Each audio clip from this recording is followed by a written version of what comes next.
ले पकड़ तेरे बर्तन। आज पहली बार उस आश्रम में गया था और मुझे ये मिला। आज के बाद ना तो मैं वहां जाऊंगा और ना ही तुम्हें जाने दूंगा।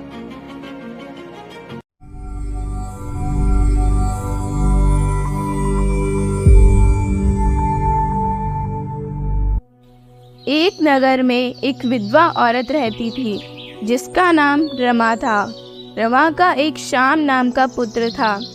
रमा अकेली ही जीवन निर्वाह के लिए काम करती थी क्योंकि श्याम गलत संगति में पड़ गया था और चोरी और नशे करने लगा था। रमा गांव में दूध बेचकर अपना गुजारा चलाती थी। बेटा, अब थोड़ा मेरे साथ काम में भी हाथ बांट ले। नहीं माँ, मुझे दोस्तों के साथ खेलने जाना है। बेटा, कभी तो कुछ काम कर लिया कर। सारा दिन दोस्तों के साथ नशा ही करता रहता है।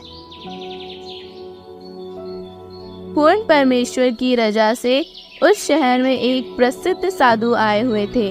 नगर से कुछ दूर पर एक कुटिया में वे साधु रहते थे। नगर के सभी भक्तों ने अपने गुरुदेव के भोजन भंडारे के लिए अपने अपने दिन बांट रखे थे।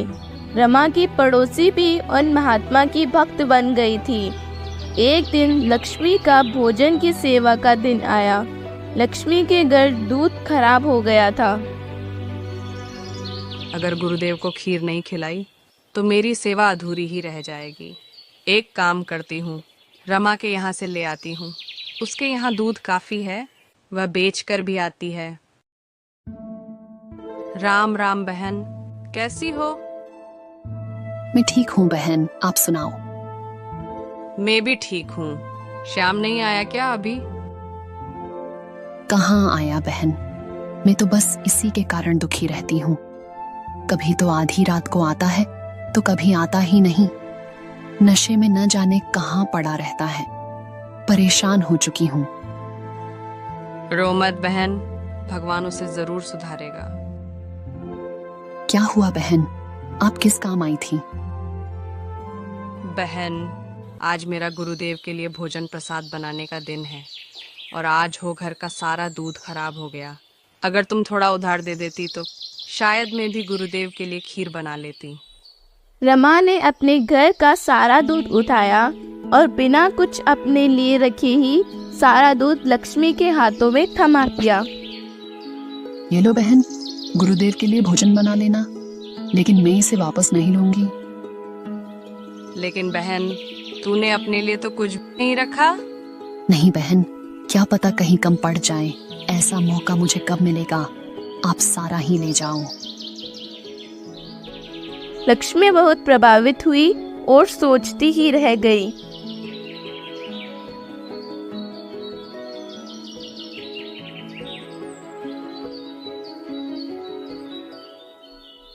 अगले दिन लक्ष्मी ने सोचा कि रमा बहुत अच्छे भक्त स्वभाव की लगती है। सच में इतना त्याग तो मैं भक्त बनकर भी नहीं कर पाई जितना कि उसने मेरे गुरुदेव के लिए अपने घर का सारा दूध दे दिया। लक्ष्मी रमा के पास जाकर गुरुदेव के सत्संग और चमत्कार सुनाने लगी और उसे भी सत्संग में चलने के लिए कहा। बहना, तुम्हारे तो पति है, मैं तो अकेली हूँ। अगर सत्संग में जाऊंगी तो श्याम के चाचा ताऊ न जाने क्या क्या बात बनाएंगे। मैं नहीं जा सकती। लक्ष्मी रोज रमा को आकर समझाने लगी। बहन, सत्संग में तो हर प्रकार के लोग आते हैं। भगवान से लाभ तो सभी चाहते हैं और हम सब भी तो तुम्हारे साथ चलेंगे। लक्ष्मी के बहुत कुछ कहने पर रमा उसकी बातें ध्यान से सुनने लगी। एक दिन रमा मान गई और उसने भी सत्संग में चलने का मन बना लिया। बच्चों, अगर कितना भी बुरा इंसान सत्संग में आता है तो परमात्मा उसे सुधार देते हैं। चाहे वह नशे करता हो या चोरी, भगवान उसे सद्बुद्धि प्रदान करता है। रमा सत्संग से खूब प्रभावित हुई क्योंकि उसका बेटा उसकी एक भी बात नहीं मानता था। उसने गुरुदेव से दीक्षा ग्रहण कर ली। रमा भी अब औरों के साथ सत्संग में आने लगी। रमा अपने गुरुदेव से बस एक ही प्रार्थना करती थी। हे गुरुदेव, मेरा एक ही बेटा है और वह गलत संगति में पड़ गया है। उस पर भी दया करो मालिक। बेटी, भगवान पर विश्वास रखो, परमात्मा दया करेंगे। आप भक्ति करते रहो। एक दिन रमा ने सोचा कि मैं भी तो कभी गुरुदेव को भोजन भंडारा कराऊं, लेकिन सबने अपने अपने दिन बांट रखे थे। भक्तजियों, मुझे भी एक दिन सेवा का मौका दीजिए। मैं भी गुरुदेव को भोजन करवाना चाहती हूँ। लेकिन कोई भी खुद की सेवा देना नहीं चाहता था। बहन, 3 दिन बाद मेरा सेवा का दिन है। उस दिन सुबह भंडारा में ले आऊंगी और शाम का भंडारा आप ले आना। रमा बहुत खुश हुई और उस दिन का बेसब्री से इंतजार करने लगी। तीसरे दिन शाम को रमा बहुत की खुशी से भोजन बनाने लगी। अचानक रमा को बुखार होने लगा। हे भगवान, इस बुखार को भी अभी होना था क्या? गुरुदेव के लिए भंडारा कैसे पहुंचाऊंगी? भोजन बनने तक रमा को भयंकर बुखार हो गया। रमा के चलने जितनी भी हिम्मत नहीं रही थी, चक्कर आ रहे थे। उधर श्याम और उसके दोस्तों ने एक योजना बनाई। भाई, आज रात हम राजा के घर चोरी करेंगे और अगर एक हार भी मिल गया तो लाखों रुपए मिल जाएंगे। हाँ भाई, सब अंधेरा होते ही खाना खाकर यहाँ आ जाना। अगर कोई ना आ पाया तो हम अकेले ही चले जाएंगे। ऐसी योजना बनाकर सभी खाना खाने अपने अपने घर आ गए। बेटा, ये भोजन मेरे गुरुदेव को खिलाओ। मुझे तेज बुखार हो गया है बेटा। नहीं नहीं, मैं कहीं नहीं जाने वाला, और आप भी मत जाया करो वहाँ। मुझे ताऊजी ने तुम्हें वहाँ न जाने के लिए कहा है। बेटा, आज मैं बीमार हूँ, इसलिए बोल रही हूँ। मेरे साथ की सब चली गई है बेटा। बस ये एक काम कर दे मेरा। आज के बाद मैं तुम्हें किसी काम के लिए नहीं कहूंगी। मेरी वजह से गुरुदेव भूखे रह जाएंगे बेटा। मैं कितनी पापीन हूँ, गुरुदेव को भोजन भी नहीं करा पाई। अगर खाना नहीं पहुंचा तो माँ सारी रात रो रो कर काटेगी। चल जल्दी से खिलाकर आ जाता हूँ, अभी तो कुछ उजाला सा ही है। ला दे, कहाँ है गुरुजी का खाना? उसने खाना उठाया और आश्रम की ओर चल पड़ा। आश्रम पहुंचा। आज तो भगवान ने रमा की सुन ही ली। उसका बेटा जो खाना लेकर आया है। हाँ, बेचारी रोज यही दुआ करती थी। गुरुदेव कहाँ है? उन्हें खाना खिलाना है। थोड़ी देर बैठ जाओ बेटा, अभी आ जाएंगे। गुरुदेव, ये रमा का बेटा श्याम है। भंडारा यही लेकर आया है। अच्छा बेटा, अपना जीवन बहुत छोटा होता है, इसे व्यर्थ नहीं गंवाना चाहिए। परमात्मा की भक्ति के साथ नेक काम करना चाहिए। चोरी और नशे जीवन नाशक होते हैं बेटा। ज्यादा समय खराब मत करो, मुझे ऐसे ज्ञान की जरूरत नहीं है। मुझे देर हो रही है, जल्दी से खाना खा लो। ये तो बड़ा निकम्मा बालक है। कोई नहीं बेटा, परमात्मा तुम्हें सद्बुद्धि प्रदान करे। भोजन करने के बाद श्याम ने बर्तन उठाए और पूरी गति से घर की ओर चल पड़ा। आज तो पक्का देर हो गई, जल्दी कर, वरना आज चोरी करने नहीं जा पाएगा। हे भगवान, ये क्या हो गया? मर गया रे।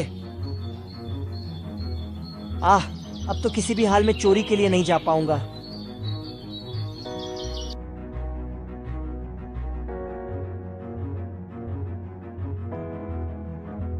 ले पकड़ तेरे बर्तन।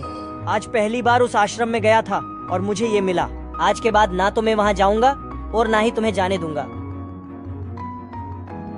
हे भगवान, इसे आज ही कांटा लगना था क्या? अब मैं कैसे सत्संग में जाऊंगी? ये निकम्मा अब मुझे भी नहीं जाने देगा। शाम को पट्टी बांधी और दोनों सो गए। उधर शाम के दोस्तों ने कुछ देर उसका इंतजार किया। भाई, मुझे नहीं लगता श्याम अब आ पाएगा। हाँ, सही कहा तूने। चलो हम तो चलते हैं। तीनों राजा के महल में चोरी करने चल पड़े। वहां उन्हें सैनिकों ने पकड़ लिया। राजन, जब इन्होंने राजा के महल में भी चोरी करने की ठान ली तो ये नगर के लिए भयानक साबित होंगे। इन्हें कड़ी से कड़ी सजा मिलनी चाहिए। हाँ, नगर में बहुत सी चोरियां हो रही हैं। इन्हीं जैसे चोर उचक्के कर रहे होंगे। इन्हें तो सूली से मौत के घाट उतारा जाना चाहिए ताकि सभी में चोरी का खौफ हो।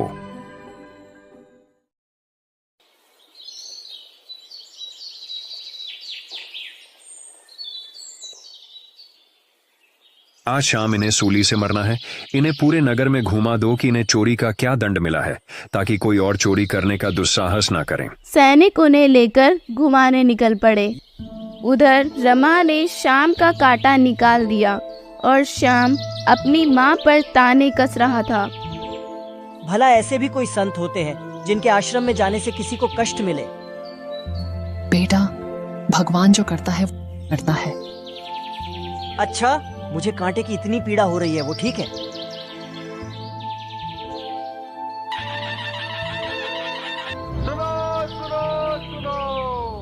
ये तीनों चोर राजा के महल में चोरी कर रहे थे। इसकी सजा में इन्हें आज शाम सूली से मौत के घाट उतारा जाएगा। तीनों की नजर शाम से टकराई और शाम तीनों दोस्तों को देखकर कांप गया। शाम के पैरों तले की जमीन खिसक गई। सैनिकों और दोस्तों के जाने के बाद रमा अंदर चली गई, लेकिन शाम को सदमा सा लग गया और देखता रह गया। कांपता हुआ अपनी माँ के पास जाकर रोने लगा। अब क्या हो गया बेटा? अब तो कांटा भी निकाल दिया। थोड़ी देर बाद दर्द मिट जाएगा, रो मत। नहीं माँ, मुझे ये दर्द नहीं है। मुझे भी आज शाम सूली पर मरना था माँ। आपके गुरुदेव धन्य हैं। आपके गुरुदेव ने मुझे जीवन दान दिया है माँ। क्यों बेटा? सूली से तो चोर मारे जाते हैं, तू चोर थोड़ी है। हाँ माँ, मैं चोर भी था। कल भी इनके साथ जाने वाला था। मैं जा नहीं पाया तो आपके गुरुदेव को भला बुरा बोल रहा था। मुझे माफ कर दे माँ। बेटा, मुझे नहीं पता था कि तू चोरी भी करने लग गया है। मुझे कांटा ना लगता तो मैं भी आज मारा जाता। माँ, अगर मैं मर जाता तो तू अकेली ही रह जाती। तेरा कौन होता फिर? आपके गुरुदेव तो भगवान ही है जिन्होंने मुझे जीवन दान दिया है माँ। चल बेटा, गुरुदेव से क्षमा मांग और उपदेश ले। हाँ माँ, जरूर नाम दीक्षा लूंगा। दोनों उसी समय आश्रम गए और सारी कहानी अपने गुरुदेव को बताई। बेटा, सतगुरु शरण में आने से आई टले बला, जे मस्तक में सूली हो वह कांटे में टल जा। ये सब खेल परमात्मा ही करते हैं। परमात्मा ने आपको नया जीवन दान दिया है। अब आप भी दीक्षा लेकर भक्ति करो।